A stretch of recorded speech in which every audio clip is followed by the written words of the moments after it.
All right, y'all, welcome back to the show. It's Anti-War Radio.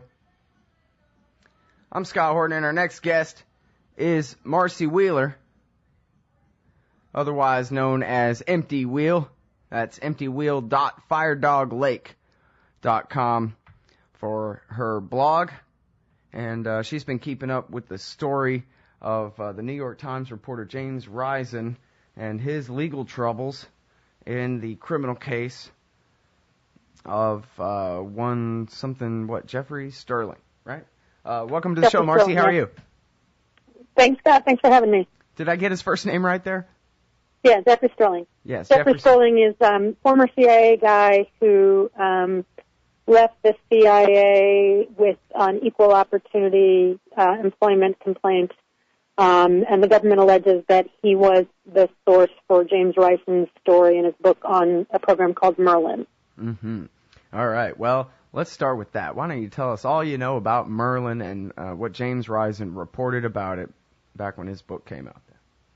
So the book came out in 2006. The government alleges that Risen first got leaked details of the program in 2003, and the story is that in 1999-2000 timeframe, as part of our attempt to hurt Iran's nuclear program, we got a former Russian scientist who we had basically brought into the United States to go and deal nuclear blueprints to Iran. And the gig was supposed to be that the blueprints had errors in them, so the idea was to lead Iran down the wrong path on developing a nuclear weapon. But the Russian scientists noted that right away and told Iran about it, and so the implication is that it all backfired, that we, gave Iran additional information as part of a purported attempt to keep nukes from them. Mm-hmm. Now, this is the CIA that secretly runs everything in the whole wide world. Their plan was to give nuclear blueprints to Iran through this Russian scientist that would have flaws in them that would lead the Iranians completely down the wrong path in their bomb-building project. And they noticed the flaws immediately, and therefore, if they had been attempting to build a nuclear bomb, they would have had perfectly good blueprints to do so with. Is that right? Is that what you're telling me? Yeah, at least some hints about what was wrong with the blueprints, yeah. Mm-hmm.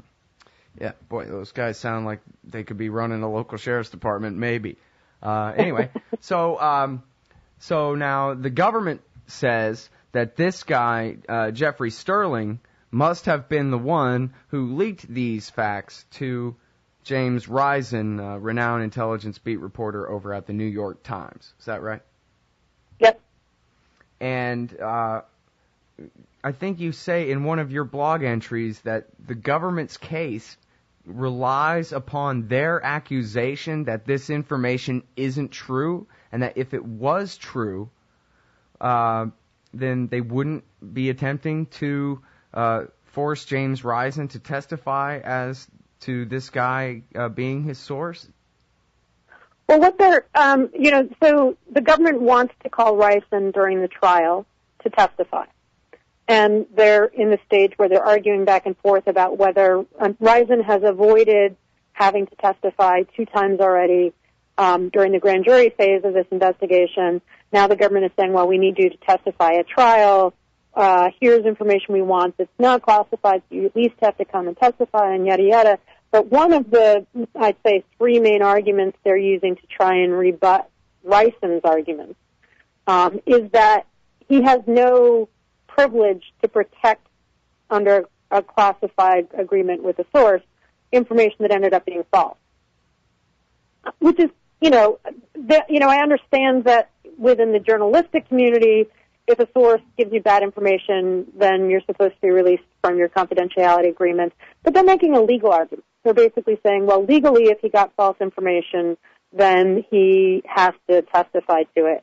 But what's ridiculous about it is the government hasn't gone before a judge and said, here's evidence that this is wrong, and somebody else say, here's evidence it's not wrong, and the judge or jury decide finally who's right and who's wrong.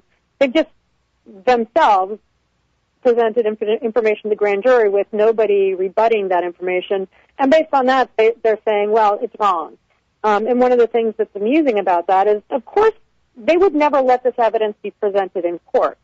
It will never be adjudged whether the information is wrong or not. They're just trying to use a legal gimmick to introduce one more reason why they say Ricin is going to have to testify. Well, and it's a gimmick because there's nothing in the rules that says that this makes any difference at all, their assertion as to whether it's true or not.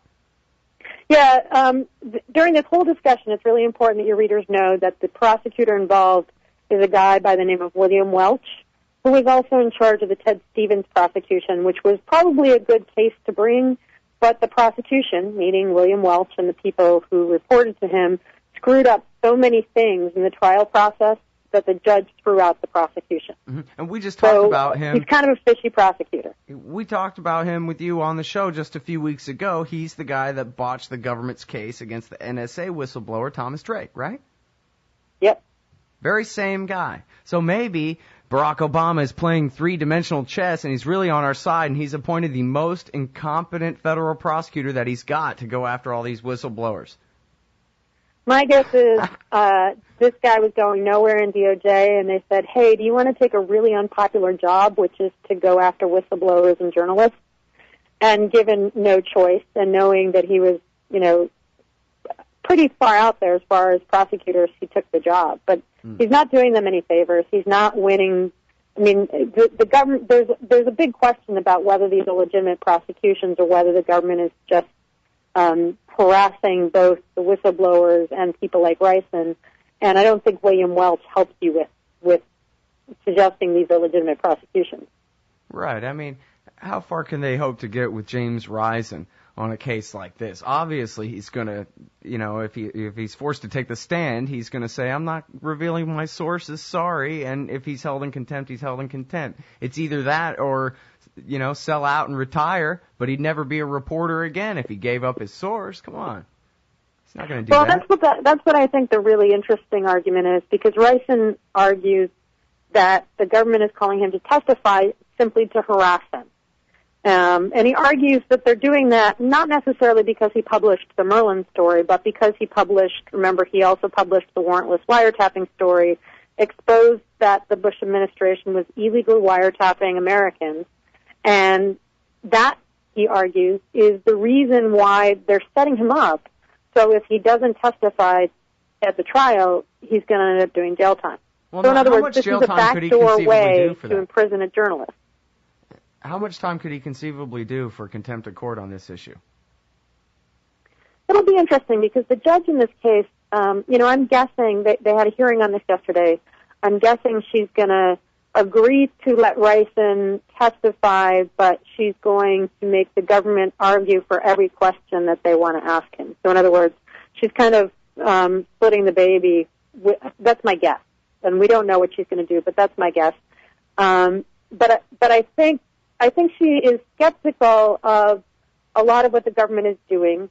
In an opinion from last year when they tried to get him to testify before the grand jury, she actually agreed that it could well be the government is harassing Ricin. I think Ricin could have made a stronger argument, not just that he's being harassed, but that the government is using these two investigations.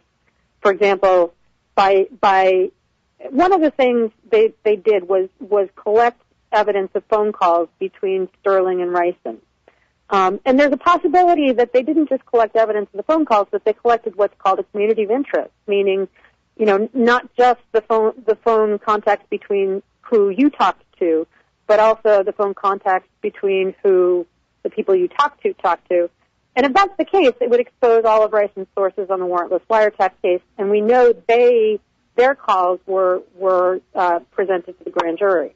All right, well, I'm sorry, we'll have to leave it there for this break. It's Marcy Wheeler. We're talking about the case of Jeffrey Sterling and the New York Times reporter James Ricin, who the government is trying to force to testify. It's Anti-War Radio. We'll be right back. All right, y'all. Welcome back to the show. It's Anti-War Radio. I'm Scott Horton. I'm talking with emptywheel. Marcy Wheeler is her actual name. She blogs at emptywheel.firedoglake.com, and we're talking about the case of Jeffrey Sterling, who's being prosecuted because the government says that he's the source of James Risen's story about Operation Merlin, where they accidentally gave completed nuclear bomb blueprints to the Iranians, and how they're trying to force James Risen to testify. And where we left off, Marcy, you were talking about the evidence that I guess has come out in the hearings so far that the government not only knew or claimed to know that James Risen and Jeffrey Sterling had talked to each other on the telephone, but who else James Risen had talked to on the telephone. Then we were interrupted, so I wasn't sure quite where you were going with that. You can pick it up there if you like. Yeah, one of the things I'm concerned about is one of the things the government does is when they're wiretapping, or when they're not wiretapping, but when they're collecting which phone calls somebody has made. It used to be they just collected the phone calls directly. So in other words, I'm just going to get the people who Scott Horton has had a conversation with. But as part of their response to 9/11, they started taking it a step further. So in other words, saying, I'm not going to see just who Scott Horton is talking to, but I know that he's talked to Marcy Wheeler, so I want to see who Marcy Wheeler has talked to. So in other words, it's like a 2 degrees of separation collection of who's made phone calls. And I wonder, and this is my speculation, based on the fact that the government did get records of calls of people to Risen in the other investigation, which was the warrantless wiretap investigation. And it's possible they got a list of who Jeffrey Sterling talked to as a way to figure out who the suspects would be in the warrantless wiretap investigation. So in other words, they were doing these 2 investigations at the same time, and it's really hard for the government to claim that that they weren't piggybacking off of each other, and that the effort to go after Sterling wasn't a backdoor way of making their investigation of the warrantless wiretapping case much easier. And Risen tried to find out from the government how they had gotten his phone records, because they're not supposed to get the phone records of a journalist without telling the journalist, and they still haven't told him that. So, it seems that they've abused their own guidelines at one level, one way or another, by collecting the calls of people Risen made, not just Jeffrey Sterling, but a bunch of other people, but the government won't explain how. Mm-hmm. Well, and so this also goes to, I think, your earlier point about the harassment, not just of this journalist, but of journalism, and the chilling of sources and the effects that this has, on reporters who would dare cover very controversial subjects, that they're going to actually get busted. And how many people inside the government who are whistleblowers, who are the kind of people who might pull James Risen aside and say, hey, I have a document I think you need to see, might be too afraid to, put their family through all this, et cetera, where, like you say, because they know they can't really, under American law, get away with much of this, right? It's just sort of a gimmick. It's a method of harassment. They can get away. The way the law is written, they can get away with it. They can have the judge throw Risen in prison if she believes that he should testify. The thing is, nobody has pushed it. I mean, with the exception of Patrick Fitzgerald in the Libby case and the storage case out there in California, nobody's been pushing it this far. And here the government is pushing it this far, specifically with a whistleblower, specifically with somebody who exposed a program which seems really stupid and which Americans really have a right to know about, and frankly, and this is another point that Risen made in his court filings, when Risen's book came out in 2006, the government was trying to go to war against Iran. I mean, there was like all of these leaks about nuclear blueprints that they had found on this laptop, and it proved that Iran had an active nuclear program. And as Risen pointed out, look, the government brought us to war in Iraq on trumped-up evidence. Everyone beat up the press for not having published the counter-argument. I published the counter-argument, and now the government wants to either force me to reveal my sources or send me to jail. That's what they're doing to Risen, is they're saying, you should go to jail because you published a story that shows the government was playing funny business with intelligence in Iran. Well, now, what about other sources? Because he must have confirmed his story with other sources, even if he did get it straight from Sterling in the first place, right? Yeah, that's the weird thing.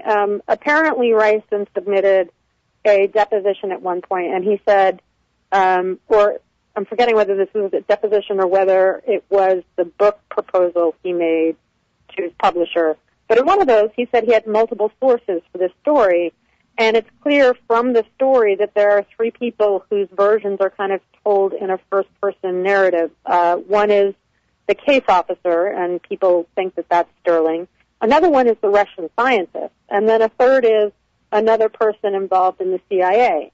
And the government's only going after Sterling, even though Rison says he had more than one source, even though there's another person we know who Rison checked the story with along the way, who has testified to the grand jury. So they're really picking on Sterling, and it's not clear they've done the work to make sure that Sterling was the source or the only source. Mm-hmm. Well, now they only do this to the whistleblowers, right? Because as Glenn Greenwald never tires of pointing out at his blog, the administration and, people who at least claim they don't have authorization to do so, from the White House even, leak classified information to the Times and the Post all day long. And whenever it makes a foreign country look bad or something, it's perfectly fine. It's only when someone is, it has the temerity to believe the American people have the right to know this embarrassing thing. Not that anybody could get in trouble for it, but they might be embarrassed by it. Then those are the people who go up against the wall.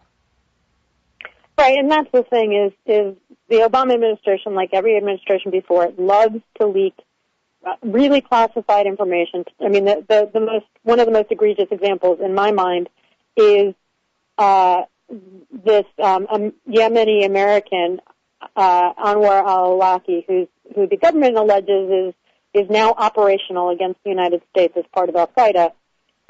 When his family tried to sue the government to prevent them from killing their son with no due process, the government said it's state secrets. We can't talk about Anwar al-Awlaki. We can't even talk about it under seal inside a courtroom.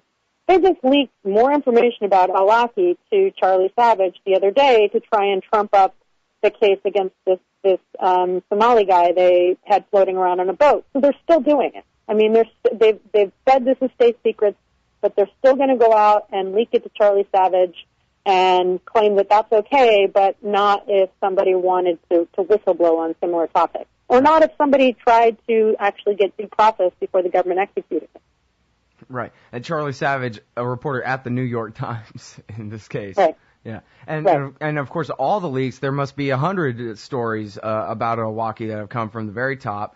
And what they claim, I remember in the Post, they said, well, these anonymous sources say that they have reason to believe that he might have ties to Al-Qaeda. That was the worst that they would claim behind anonymity on him. This guy that they've issued, and that they also leaked that, yes, we have a death warrant issued for him. Right, although the AP was reporting today that the FBI is actually putting a case against al-Awlaki, which is kind of funny because that means the FBI doesn't yet have enough evidence to indict al-Awlaki, but we've got him on an assassination list nevertheless. Right. Well, yeah, there's, I guess, the silver lining in that cloud is, well, maybe a grand jury means, some sort of Fifth Amendment type process for this American citizen who apparently is wanted really badly by the White House. Right. In fact, maybe he'll finally get due process. It's pretty clear, too, isn't it, I think, as Greenwald again illustrated on his blog, that al-Awlaki's real crime is that he makes a good speech and in English. And that's what they're going after him for, is that he, I guess, is convincing to people who tend toward that point of view anyway. That's the only thing they've presented evidence of. Yeah. That's all we know. So. Yep, so... well, there's the hypocrisy behind it all. I'm sure that Rison won't talk. I guess we'll try to keep up with your blog and keep up with this story, see whether he actually goes to jail, or whether this case against Jeffrey Sterling just falls apart from this point. It'd be nice. Interesting story. All right, thanks very much. Appreciate it. That's Take care. Bye-bye. Marcy Wheeler, everybody. Emptywheel.firedoglake.com.